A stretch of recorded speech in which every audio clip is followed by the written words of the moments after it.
evening, everyone.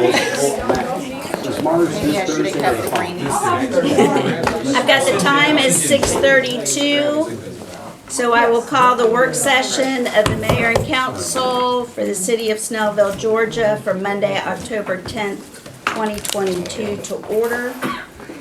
We have a quorum, everyone's here. So first we'll go through the regular business meeting. I've got for the invocation, Pastor Jarrell Collins. The pledge, anyone want to do the pledge? I'll do the pledge. Dave.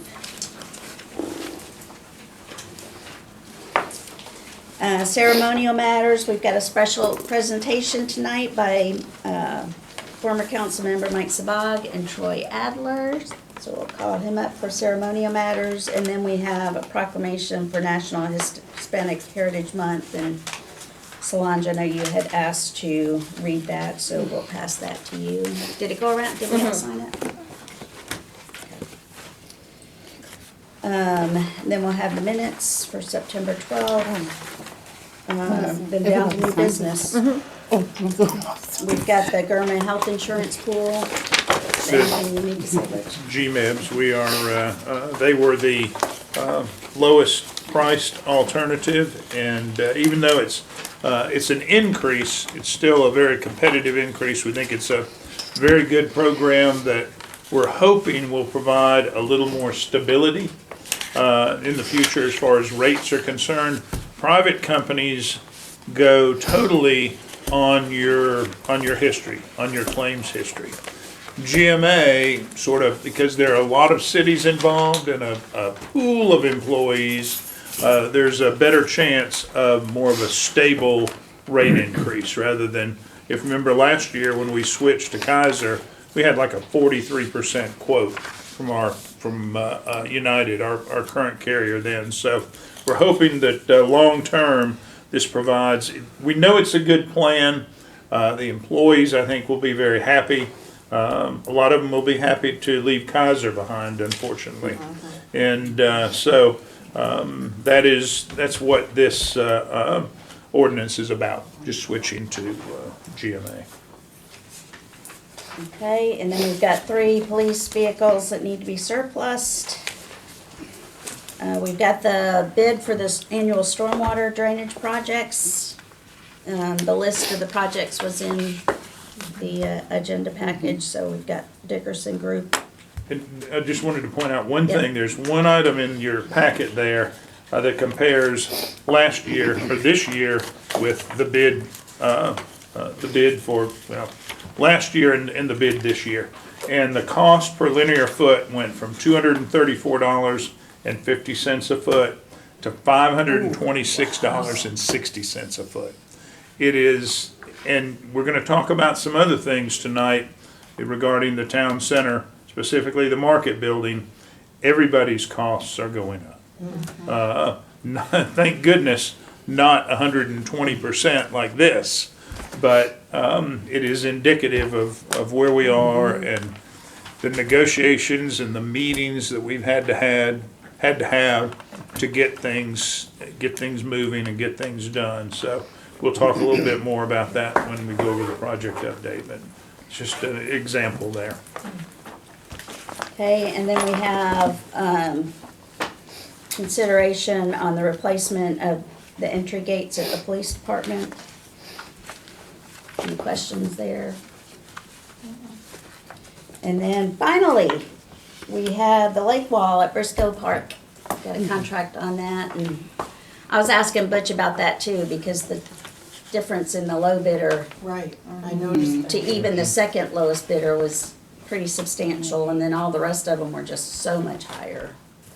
But we, Precision Planning is our engineer designer on that. They've looked over everything. The low bidder was either the sole or maybe one of 2 people who came to the pre-bid. They asked questions, they looked at everything, they went back and they sharpened their pencil. I mean, they realized exactly what had to occur, and they've done work. They've been interested in this project for 2 years, and everybody feels like they will do a good job, and we were just very fortunate to get that lower number. If you remember, we received a community development block grant for this work, and this will leave us somewhere in the neighborhood of $65,000 to put a dock, a floating dock, fishing dock out there. And you know, we're making the recommendation. I mean, Matt's done a great job managing this project, and just like he did on the phase 2 of the Greenway, and you know, we make this recommendation with no worries about that. Okay. All right, so we'll go back to our work session agenda. Any correspondence? No, ma'am. City attorney's report? The only thing just to mention is when ordinances are voted on and the paper gets passed around to council members, even if you vote against it, you still need to sign the action, because you all are part of the body. You're not, by signing, you're not indicating you voted for or against. You're simply indicating that this was an official action. The official minutes are going to control, they're going to represent how you voted, so that you can preserve, I voted no on that, or I voted yes on that. But we need everyone to sign those, because what happens is some of those documents, if the state is reviewing them, it looks like they weren't passed by a quorum when there's blanks, when actually there was a quorum present. If we have to miss the meeting. That's different, because that Okay. changes you're not there to vote, so you Right. weren't part of the action. Okay. But I think there's just been a thought that, I think it comes from past councils, is where that's happened, that if you're voting no, then you're not signing it. So, but that's not what you're signing. You're just signing that action was either, occurred, passed or denied by as a whole. So the premise is that if there wasn't a quorum signing the document, we'd be in trouble with the state. We wouldn't pass anything without a quorum. Well, I understand that, but people may try to raise that issue if, for example, if there was a problem with the minutes, Or if they're just Just looking at the ordinance. ordinance and not the minutes as well. so. Okay. And I guess if you had an abstention, It that doesn't wouldn't. matter. Right, but, would be reflected in the you would still have a quorum. They would change the number That's right. necessary to pass something. Just want to make sure I understood. That's all I have. Thank you.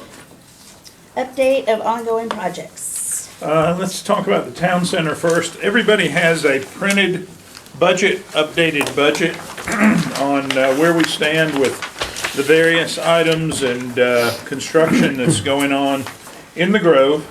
The bottom line is the balance to completion currently for all of the construction sites for the city's responsibility is a little over $18 million. $18,048,514. On the second page, the funding sources, the dollars that we have to spend on that $18 million totals $21,615,485. Now, that means that we have a net of plus $3.5 million. That looks very good until you realize one of the projects, the market building, is basically in ongoing negotiations. We talked about price increases. Jamal and his group has come forward and asked for a significantly higher number per square foot than we had budgeted. We had a meeting, well, we've had several meetings, but last week, the Casto people came to town and we discussed the situation. Kirk Dimitrops and Shannon Dixon are working on Jamal's latest proposal, and they're going to put those numbers on the building as it stands now, and then we'll bring it back to everybody. We probably need to have a little longer work session at the next meeting to go over those numbers. But basically, we were looking at building that shell of a building, if you remember, for somewhere around $3.5 million. Well, the bid came in at $4.9 million. And Jamal, we were looking at helping him, you know, the number came down to $6 million. We actually have, if you look here, we have $7,250,000 budgeted. At one point in time, before inflation and supply chain issues, we were hoping that that number could come down to $6 million. Now we're hoping that we can keep it to $1 million over that 7,250. We were looking at $100 a foot for supporting Jamal's build out, and you know he is actually asking for something like $285.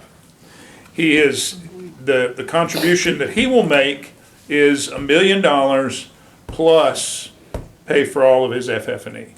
So $250,000 of this budget was what we had in FF&E. It's in construction now. That's how we got to 7,250. So everything is still being looked at and negotiated. He is still very interested in coming here.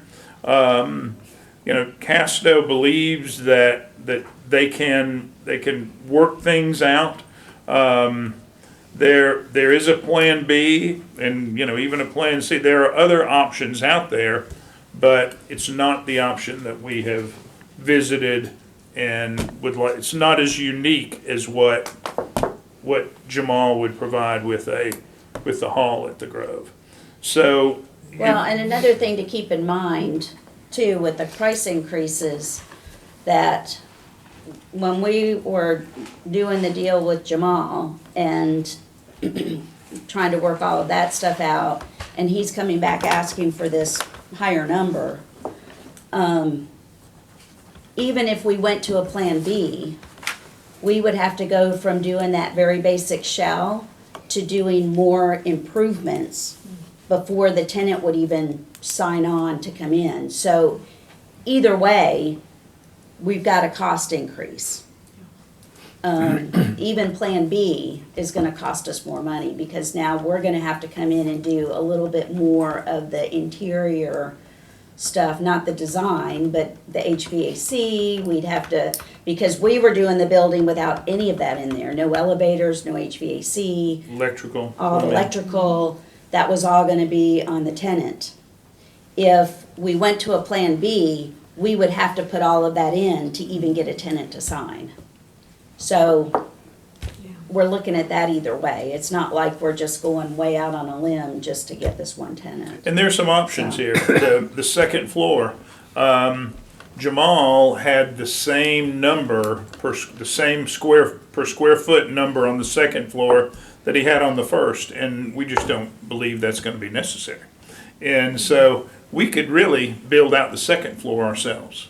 And because he said he would still make that contribution, make that $1 million contribution. So there's a lot of things to think about when we get the numbers back from Casto. And if you remember, you know, we have basically signed a contract with them to manage this project.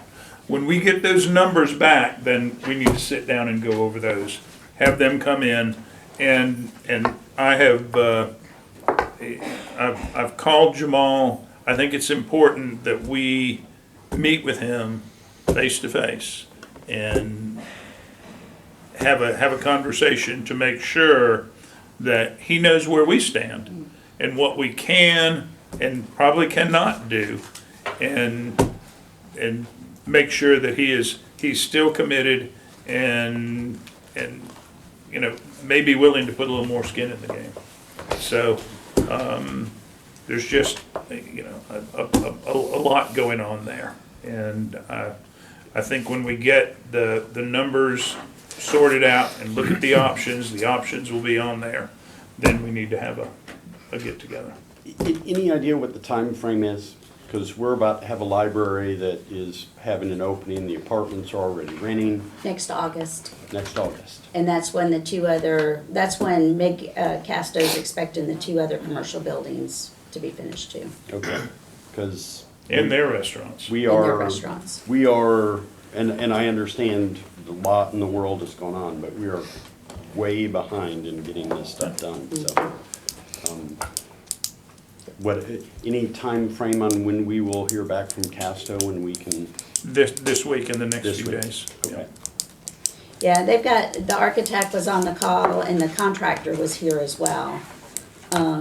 So the architect's gonna look at some things. Is there anything that we can do to help lessen the cost of the building without detracting from, the design that we had all agreed to? And, so between the architect and the builder, cause for the builder to come in and finish out that second floor, I mean, you've got the economy of scale, they're already there, all of that stuff. So, I mean, those are the kind of things that are being looked at. If we get numbers this week, can we at least get a work group together next week to review things so we can lay the groundwork and get this thing done? Yep. So we can make a decision at our next regularly scheduled meeting?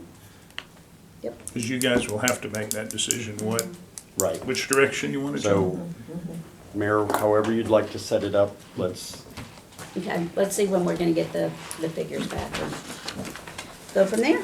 Other than that, everything's going swimmingly. Other than that, The, we're great. even though the pavilion did receive no bids on the initial bid, the second bid is out. There are actually more plan holders now. So on November 2nd, we expect some bidders. There was some miscommunication. A lot of the GCs felt like we didn't make it clear that, you had to be a licensed general contractor. They felt like some playground companies were gonna come in and bid on this thing. They couldn't compete. So, everything has been clarified and did the and we slide throw expect them off? Was it the slide? some bidders on November the 2nd. Omshiv, the roadway contractor, will be back next week. We've worked on what I would call an accelerated schedule with the apartment developer. So you'll start to see more road work moving towards completion next week. Coordination meetings, ongoing. The Thrive space, we continue to work with the county and Fortune Johnson. The market building we've discussed, and the right-of-way work from Omshiv. I sent out week 73 report this afternoon. Really, I mean, when you look in there at some of the Grove cleanup, some of the courtyard in the apartments, the amenity area in there, it's really kind of exciting to see the level of quality that are in a lot of that design and that work. So take a close look there.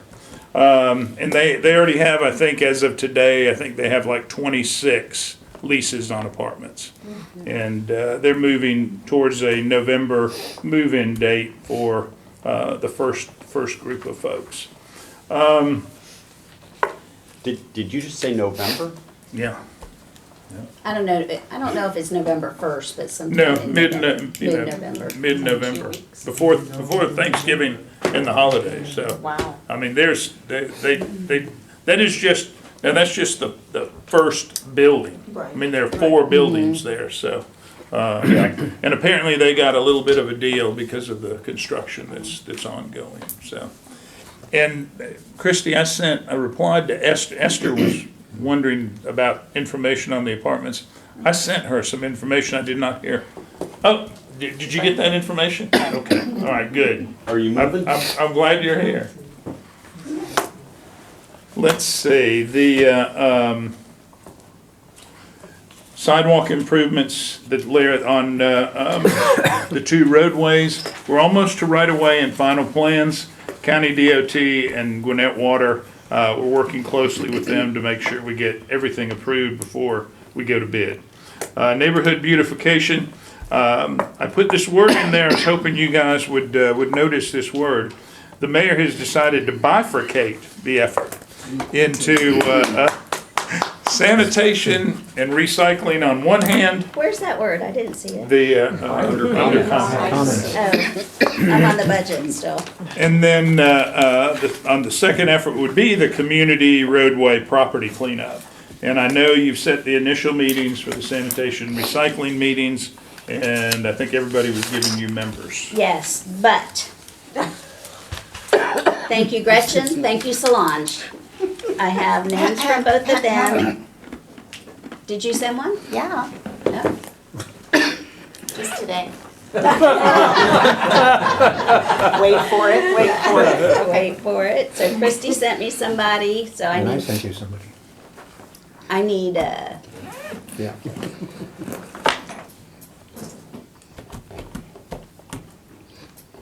so Todd, I'm working on it. okay.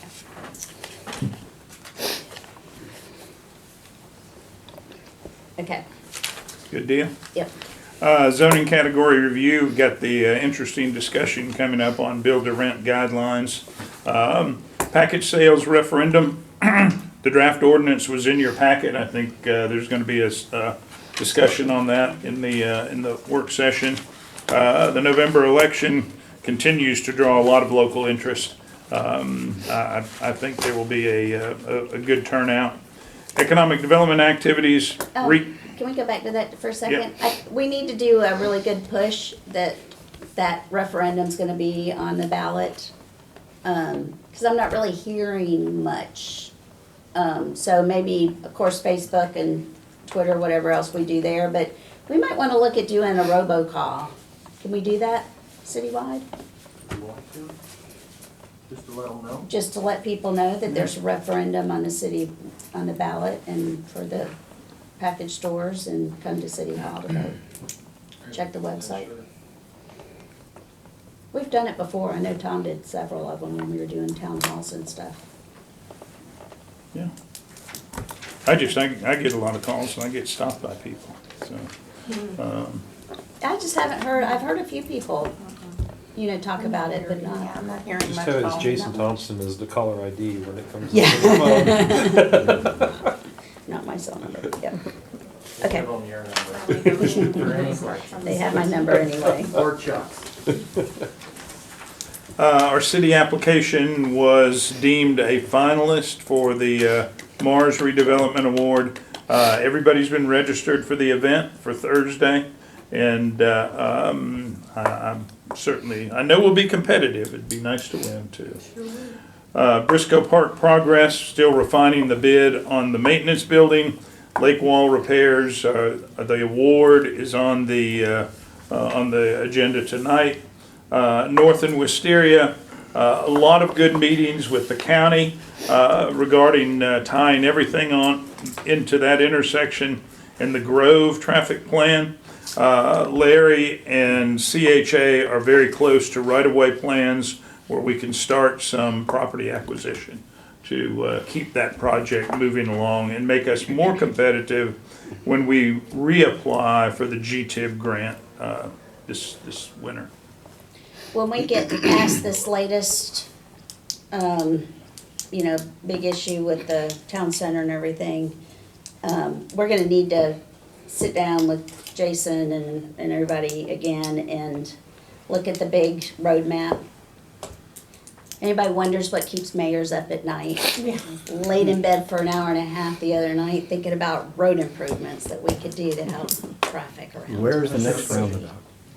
Yeah. Where's the next round? When we get those final plans, we will do that because we have to talk about Oak Road. I know you guys, I think, Todd, I know a couple people attended the safety audit and the police department was represented up and down 124. And everybody knows that they have the R-cut intersection in there still. So that would make a huge impact on the Oak Road intersection at 124.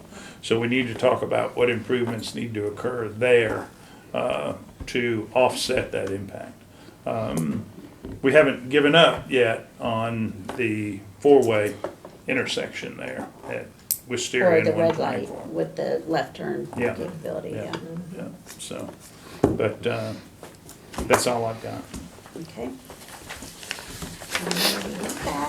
Okay, then we're on to item B, discussion about the ordinance for the package stores.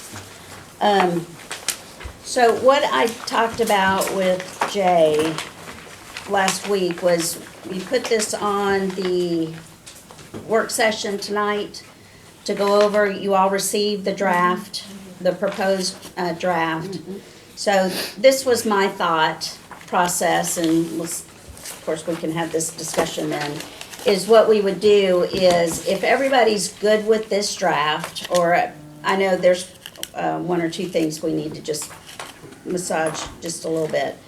But we go ahead and, based on the discussion tonight, we go ahead and post this on the website as the proposed draft.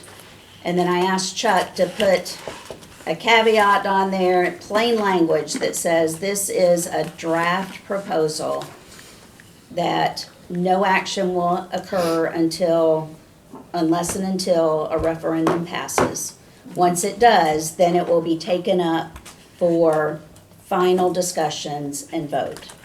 So I want it clear, if anybody's reading that on the website, and if anybody's trying to do some advanced work for, looking at locations and stuff, that this is what's been proposed at this point. And, if something comes up before it gets passed and something gets tweaked and changes things, that this is the way government works, unfortunately.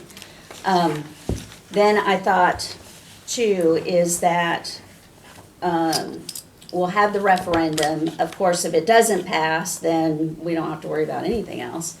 If it does pass, then we'll set the timeline for when we will take up the ordinance, the proposed ordinance, run that through the process, because that'll take 2 votes, or 2 meetings, right?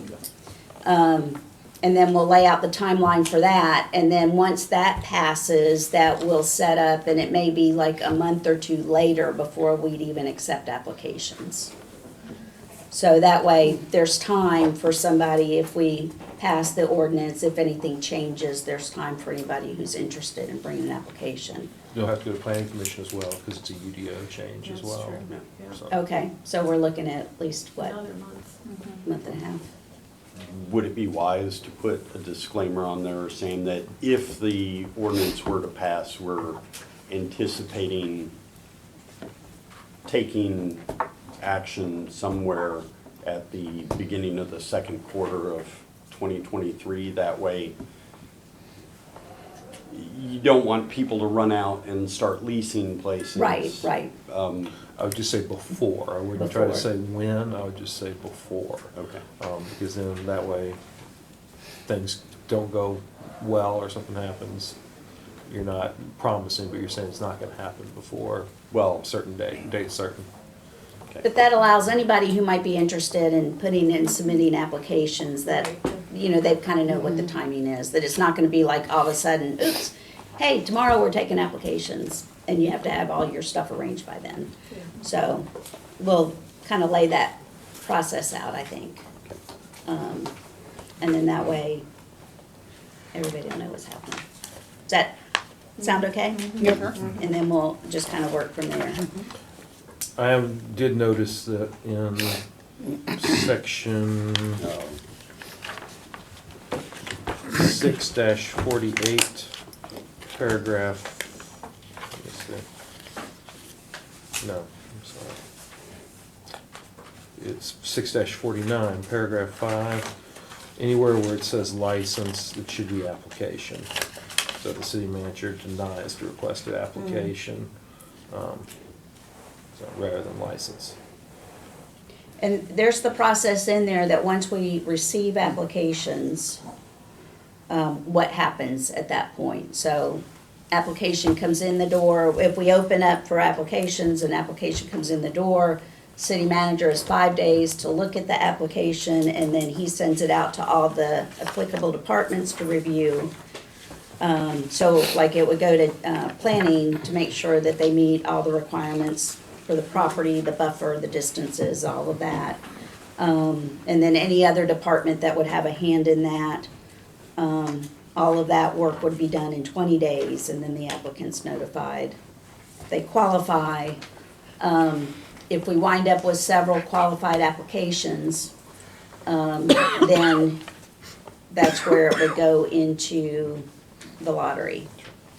So if 10 people submit, 3 are qualified, then 3 names go in a hat, and we have that independent party draw or run that lottery. Butch was fine with that time frame as far as the internal city review of everything. And then, what else? I'm sure you may get people asking you questions about it. There was one individual that had asked me about if there's any preference to local, and we did a lot of research into that. And the problem is, unfortunately, it doesn't really solve problems because anyone can set up an LLC and be a local, they can get a local PO box. In fact, there's a building that actually is in Snellville that's set up to be just PO boxes for people, not at a post office for that exact purpose. So there's really, unfortunately, there's nothing there that can happen. So it's just going to be whether or not you qualify, and then depending on the number, whether or not we'll have a lottery. But we've looked at so many different jurisdictions, and unfortunately, there's anything that has a subjective character to it, where you all are just picking, just opens up for litigation down the road, and that way the lottery is the fairest way to do it. So, I had a couple notes that Yes, I ma'am. wanted to just ask about. In 648, number 4, the other night when we were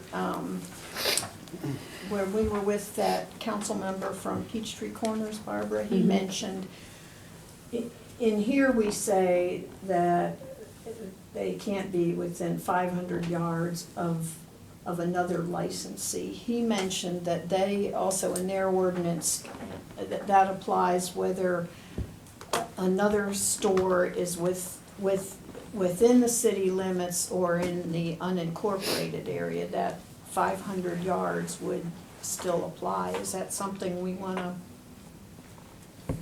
So you're saying if it was a liquor store in the county In the county. versus one in there? Sure. We were talking to a council member from Peachtree Corners, and they're bordered by other cities, Right. so Right. that's But I why they just thought- specifically put that, but Sure. it wouldn't be a bad thing for us to do. It may eliminate some good spots within the city if you think about it, all 4 are gonna be on your major highway accesses, so you're gonna have east and west, north and south. If there's one right outside, we might be a good site 300 yards in, and it's just gonna restrict the poles out there. And that's where a lot of our commercial stuff is on So on that especially the periphery. north, east, and west. I mean, probably gonna end up being on scenic anyway, but. Well, right now, the county doesn't allow Right. Any package, stores, so Yeah, so the Yeah. only, we'd be So- out first anyway, if it passes. yeah, and I don't even think Grayson comes close enough to, No, they No, don't. our local bill, So no, I they just got thought it no was record. worth yeah. talking. Yeah, And then, yeah.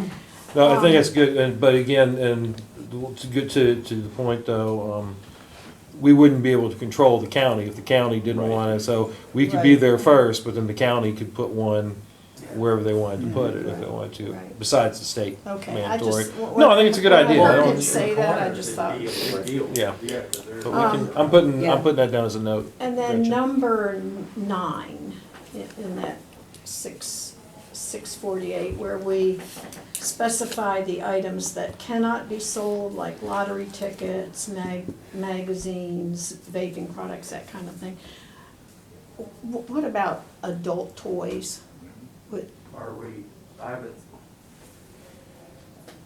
would that fall under our adult entertainment ordinance? Well, that typically goes into the zoning or Yeah. All the boilerplate zoning conditions. Okay, language I just wanted to be sure that. for any BG or what, HSB, BG or HSB. yeah. And we wouldn't allow anything like video arcade machines or anything like that. That wouldn't be allowed in that particular zoning, would it? Is that in our zoning to prevent that anyway? No, coams are allowed right now. So if you don't want coams in there, we'd need to, Coams, what are Coins. coins? Coin operated. coin operated amusement Okay, machines, that's what and you're then talking I about, isn't wondered it? Is about that- things like, Are you talking video games, or are you talking about those gambling Video machines? poker. The video poker machines. Both. both, actually, I'm talking about. I don't think video games, what are you worried about there, like, The gambling. video games, like Mario Kart or? No, like Beats? video Beats. poker, yeah. Yeah, No, those are yeah, called those are- co-am, yeah, those yeah. are co-ams. So those are regulated by the Georgia Lottery. So, but I think we can specifically put that in there, because we say lottery tickets, but we could put no co-ams in there. Yeah, no There's- worries. And then the other thing I was wondering about is like soft drink and ice machines on the exterior of the building. That would be that would be something that we would need to amend within for all, in the whole zoning district. 'Cause So that'd be BG and Yeah. HSB. Well, those were just some of my thoughts that I wanted to. And the way, Apparently you could the way the outline. access number 7 about the traffic light, I just want to make sure we have that worded correctly, because the way this talks about, it says the premises must have access to a traffic light either directly from the parking lot or through access easements through adjacent properties. Interparcel connectivity, do you wanna put a link on it, like it needs to be Well, within 3 blocks, 4 blocks, or? Well, what I'm thinking, I'm envisioning, what if it's a location that's not right on 124 or 78, but it's on, there's a road that comes off of 124, and the property's located there, and there's a red light on both ends. Let's just use like Ronnie's property next to the hotel as an example, because that's Yeah. a good one to think through. I mean, they do have access to a easy access to, Right, in my but opinion. the way this reads, it has to go through somebody's parking lot or an access easement, and that wouldn't be the case for that property. No, because, well, those are private roads, so there are easements there, but I can see where you're going with that. We can probably shine that up. Yeah, just make sure the language works for a location like that. And don't you want to say signalized intersection rather than a traffic light? Because you're really concerned about the intersection itself, not the light. Yeah, maybe we need to be, well, a signalized intersection could mean a bunch of different things too. You know, it might be, a signal might be a flashing light, it could be, you need to just clean that up. Clean it up. It doesn't more specificity anyway. Yeah. Get too into the weeds. Okay, and then another question that came up when we were talking through it, Butch had brought up, what we're allowing for is there could be 2 licenses issued in the city. A third one wouldn't happen until, they got to the per capita, 30,000 people, and we're at 20 now, so that's years down the road. So the question came up, do we want to do it where we do the first one? Do the lottery draw or whatever, get the first liquor license assigned, and that one gets opened, and then we open up applications for the second one? Or do we want to, if we're going to do 2, that it's applications for 2 at that time? Do you understand what I'm asking? Yeah, I understand. What's the perceived benefit to wait? One or the other. If Because you wait we- on the second one, that allows whatever the first one is to get located, and then that's the mark on where, 500 yards or first- whatever. because you got the potential that if we were drawing for 2, They could be. that could they be both very secured close. properties that were within Didn't the, meet the guidelines. would meet the Yeah. guidelines. I just wanted to make sure that we weren't looking at, let's see if there's a problem when we do the first one, and then we can change the ordinance. We could do that too. Oh, no, that's trouble right there. Yeah, Is there any perceived legal kind of bias if you let one person in and then you wait? Is there any kind of perception of kind of pushing that, the second? Well, if the only issue is because of the location. I mean, you could, we could write in there that, if you wanted to do 2 at a time, you could just put in there that, should the second one drawn, because they're gonna have already, in order for the application, they've got to put in where their location Right. is, where it is. So, if they get picked, then we'd have to put something in there that says that, the first person picked gets priority, Oh, whoever the first one out of the hat is gonna be, Well, is a priority. but don't you run into arbitrary. a problem then, because whoever the second person picked was, if their property is now excluded by the distance measurements, someone could come in and say their whole application is invalid because we require that they have leased space, and now the leased space they have isn't. Isn't there? That's a good point. So I think we'd I think be the better safe off. bet think is we to do just do one. one and then do Do the one, other. and then Yeah. Yeah. months later, we'll do the next one. You might learn something. And certainly don't have to say it tonight, but as we move closer or after it's adopted, we need to set what that time period is so it's known. Yep. Yep, I agree.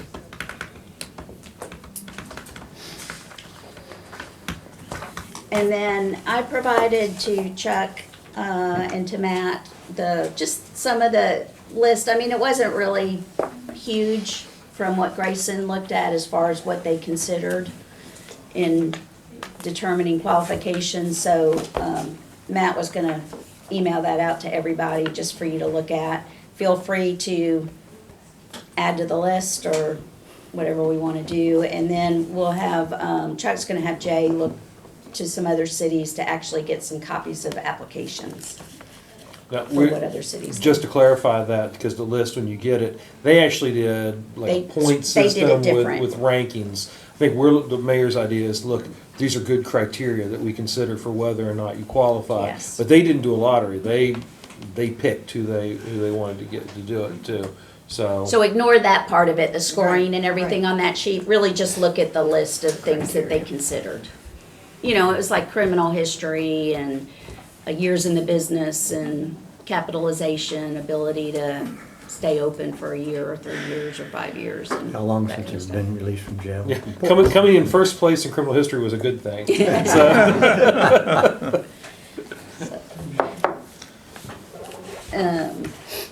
Okay, anything else? Anybody have any other issues or problems? This is a with the minor deal, draft? but in 648, number 2, I'd like to see any instead of each.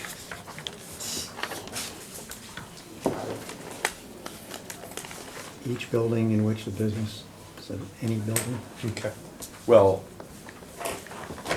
yeah, that's fine. I would agree with you on that. I was waiting to hear your argument over any or each. No, like, really? They're gonna- I they're no, gonna I talk about see. it. We're gonna I dice see this one where- up too? where This he- is what we're where he doing now. sees that is leading to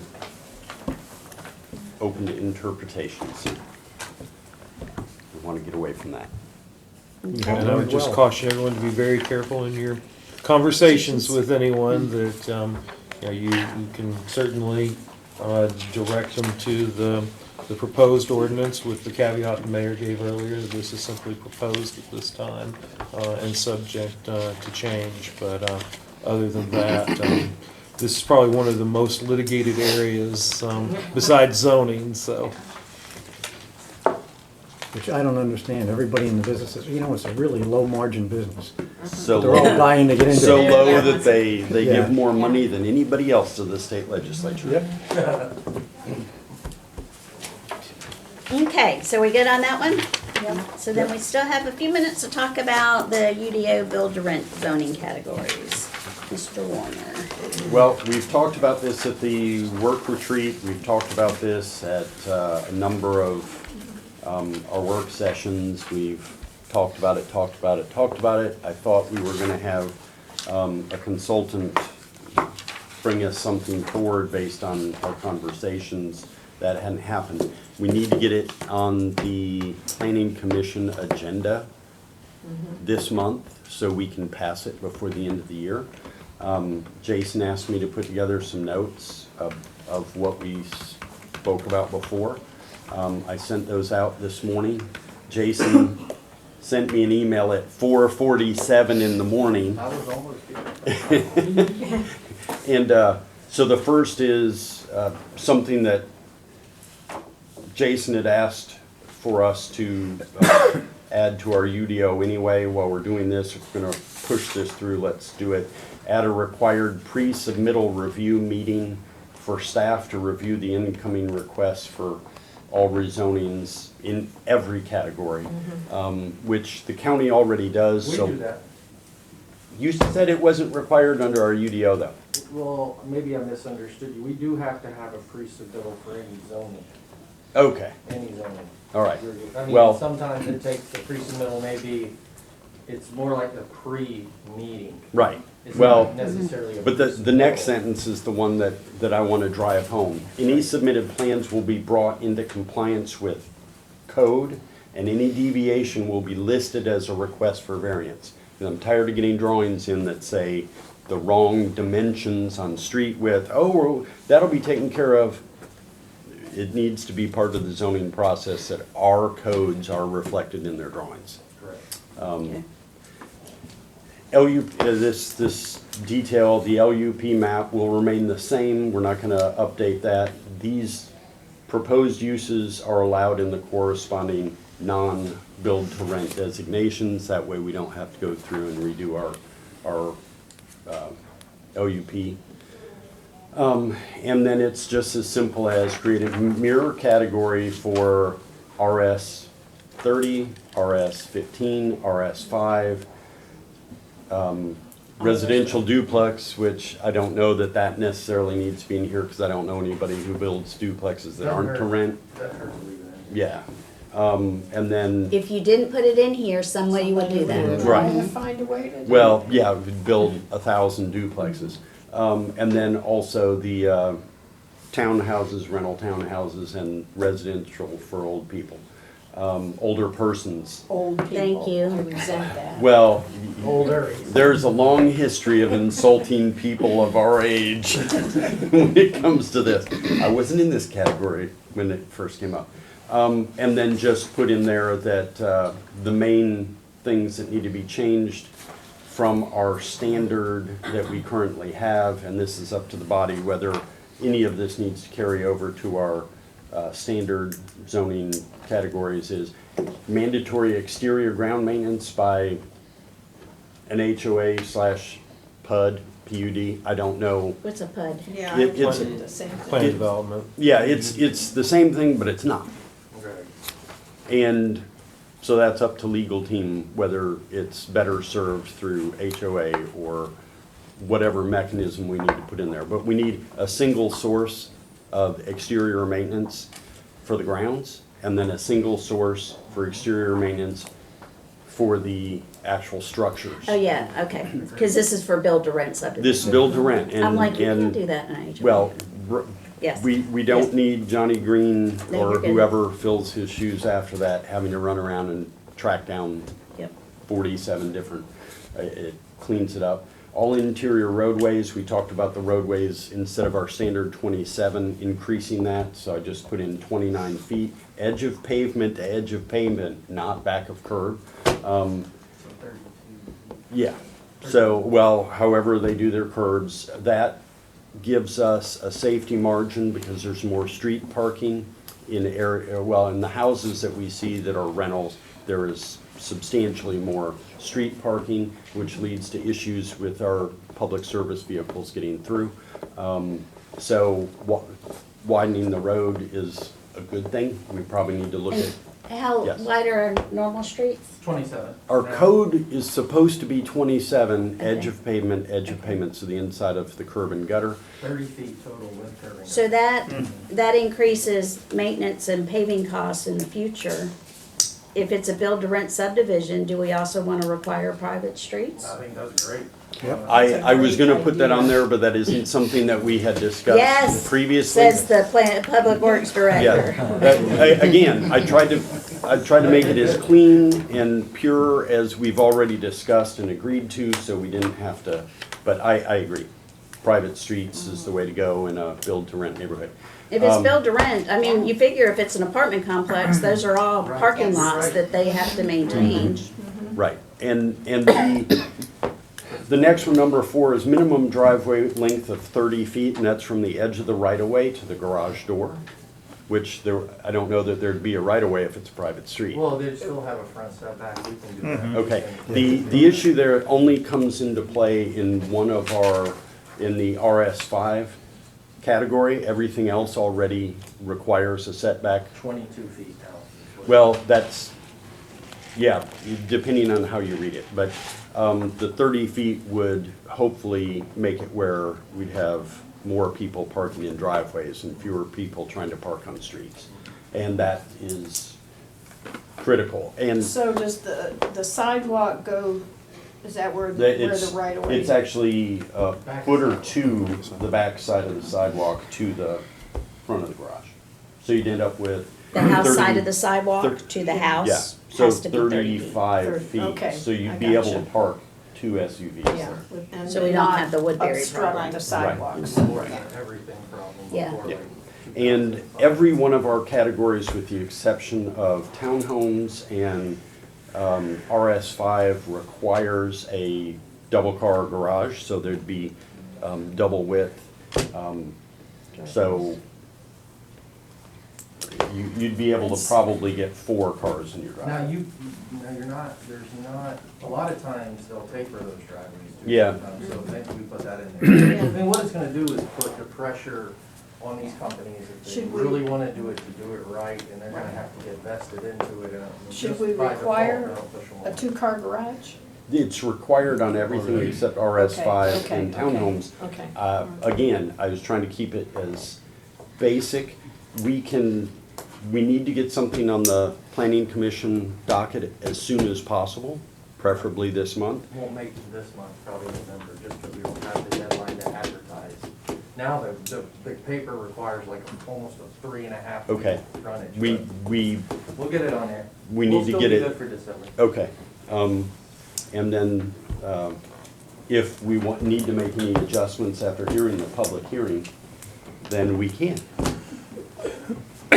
Todd, great work on that. Yeah, awesome job. But I think we need to specify full length, double 2-car wide. Two car. Yeah. I'm fine with that. Are you talking about the driveway, or the garage? The driveway, Driveway, yeah. so they don't do this. Yeah. Right, taper it. How mine You bought it.